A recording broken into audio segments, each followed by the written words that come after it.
नमस्कार, स्वागत है आपका। आज बात करते हैं महाराष्ट्र में मचे सियासी भूचाल की। महाराष्ट्र में मचे सत्ता के घमासान के बीच अब लगभग तय हो गया है कि अब भाजपा और एकनाथ शिंदे के समर्थक मिलकर महाराष्ट्र में सत्ता स्थापित कर लेंगे। लेकिन ये बात शिवसेना के लिए बिल्कुल नई नहीं है, बल्कि इससे पहले भी ऐसी परिस्थिति का सामना शिवसेना ने कई बार कर चुके हैं। बगावत के मामले में शिवसेना के छगन भुजबल, नारायण राणे, राज ठाकरे के बाद अब शिवसेना के कद्दावर नेता कहे जाने वाले एकनाथ शिंदे भी अब बगावत करने वाले शिवसैनिकों में शामिल हो चुके हैं। लेकिन इस बार एकनाथ शिंदे की बगावत ने केवल शिवसेना को ही नहीं जोर का झटका दिया, बल्कि पूरे महाराष्ट्र की राजनीति में भूचाल लाकर खड़ा कर दिया है। शिवसेना के 40 MLA अभी यहाँ मौजूद है और सभी लोग जो है, हम बाला साहब ठाकरे जी का जो हिंदुत्व है इस और उनकी जो भूमिका है उसको हम लोग आगे ले जाना चाहते हैं। मुझे किसके ऊपर टीका टिप्पणी नहीं करनी है।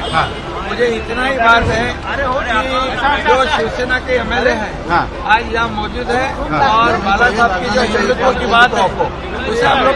एकनाथ शिंदे की बगावत का बुरा असर राज्य की 3 पहियों की सरकार पर पड़ा है।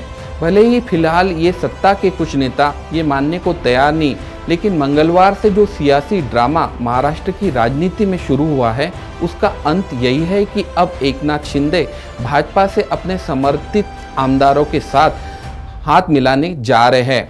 आखिर ऐसा क्या हुआ कि एकनाथ शिंदे आखिर उद्धव ठाकरे और उनकी कार्यप्रणाली से इतने नाराज हो गए? इस बात के पीछे पिछले 2.5 वर्ष की नाराजगी बताई जा रही है। जब महाविकास आघाड़ी की सत्ता स्थापित होने पर एकनाथ शिंदे का नाम मुख्यमंत्री पद के लिए दावेदार था, बावजूद इसके उन्हें PWD मंत्री का पदभार देकर चुप करा दिया गया। हमारे सूत्र ये भी बताते हैं कि एकनाथ शिंदे इस बात से भी नाराज थे कि पार्टी की गतिविधियों में उन्हें दरकिनार किया जा रहा था, जबकि जो विभाग के वो मंत्री थे उसमें भी स्वतंत्र तरीके से वो निर्णय नहीं ले सकते थे। यही नहीं, शिवसेना के राज्यसभा सांसद संजय राउत से भी एकनाथ शिंदे की अनबन चल रही थी। इसके अलावा विधान परिषद के चुनाव के पहले आदित्य ठाकरे से हुए विवाद का कारण भी इस बगावत को बताया जा रहा है। शिवसेना और भारतीय जनता पार्टी में जो गठबंधन हुआ था वो हिंदुत्व के मुद्दे पर हुआ था, लेकिन सत्ता के लिए शिवसेना ने राष्ट्रवादी कांग्रेस और कांग्रेस के साथ हाथ मिलाकर सत्ता स्थापित कर दी। अब उसी हिंदुत्व के मुद्दे को लेकर एकनाथ शिंदे ने अपना एक दल बनाकर बगावत कर दी है, जबकि मंगलवार से लेकर एकनाथ शिंदे एक ही राग आलाप रहे हैं, वो भी हिंदुत्व का। बाळासाहेबांनी जी दिलेली शिकवण आहे, हिंदुत्वाचा मुद्दा जो आहे या मुद्द्यावर आणि धर्मवीर आनंद दिघे साहेबांची जी शिकवण आहे या शिकवणीनुसार कुठल्याही परिस्थितीमध्ये या मुद्द्यावर हिंदुत्वाच्या शिवसेनेच्या आमदारांनी फारकत घेतले नाही। सत्तेसाठी असो वा राजकारणासाठी असो, हिंदुत्व जे बाळासाहेबांचं आहे हे कडवट हिंदुत्व ही भूमिका आम्ही सर्वजण पुढे घेऊन जातोय। आम्ही सर्व बाळासाहेबांचे कट्टर शिवसैनिक आहोत।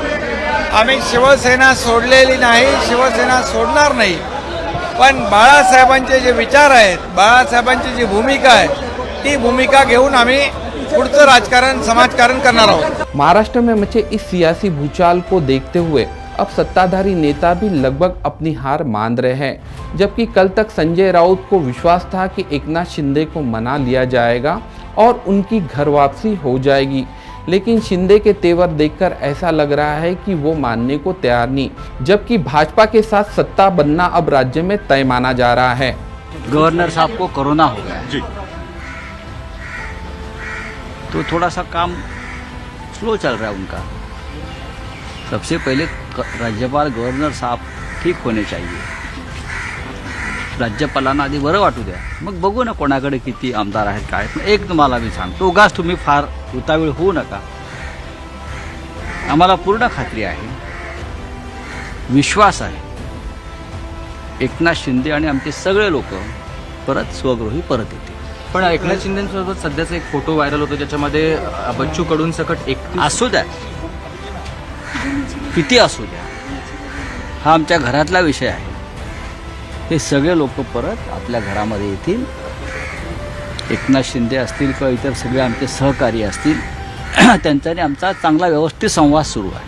राष्ट्रवादी आणि काँग्रेसवर आम्ही नाराज आहोत असं आमदारांचं म्हणणं आहे. नाही, मला असं माहिती नाही. त्यांच्याबरोबर आपण सरकारमध्ये आहोत, आम्ही एकत्र आहोत असं कोणत्या आमदाराने म्हटलंय व्यक्तिशः असं मला वाटत नाही. राज्य में पर्यावरण मंत्री और उद्धव ठाकरे के पुत्र आदित्य ठाकरे ने भी अपने ट्विटर अकाउंट से पर्यावरण मंत्री का पद हटा दिया है. मान लिया जाए कि महाराष्ट्र में सत्ता का तख्ता पलट हो चुका है, जिसमें भाजपा ने बाजी मार ली है.